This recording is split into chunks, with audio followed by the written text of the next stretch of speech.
Sosok AKBP Rio Kapolres Bogor angkat bayi tertukar jadi anak angkat Polres Bogor.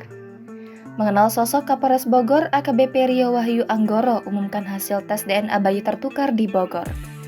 Kapolres Bogor juga mengangkat kedua bayi tertukar ini jadi anak angkat Polres Bogor.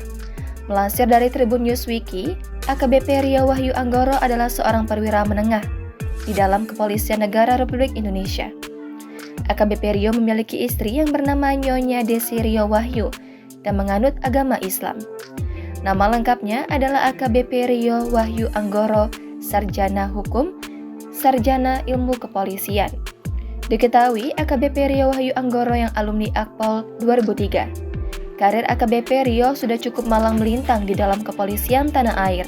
Sejumlah jabatan strategis di Korps Bayangkara sudah pernah diembannya. Ia tercatat pernah menjabat sebagai Kasat Intelkam Polres Metro Jakarta Barat.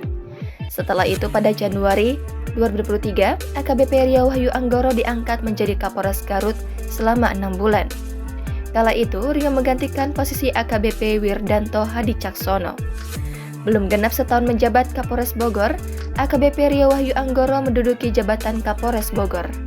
Sebelumnya, Kapolres Bogor AKBP Rio Wahyu Anggoro dalam jumpa pers yang mengumumkan hasil tes DNA bayi 99,9% dinyatakan tertukar. Kapolres Bogor AKBP Rio Wahyu Anggoro menegaskan, berdasarkan hasil laboratorium forensik Puslap 4 Barreskrim Polri, menyatakan bahwa bayi tersebut memang tertukar dari orang tua aslinya. Lebih lanjut, AKBP Rio mengungkapkan bahwa proses tumbuh kembang kedua bayi tersebut menjadi tanggung jawab orang tua biologis masing-masing.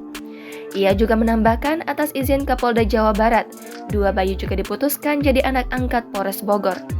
Tak hanya itu saja, AKBP Rio mengatakan atas izin Kapolda Bogor, kedua bayi tersebut diangkat menjadi anak angkat Polres Bogor.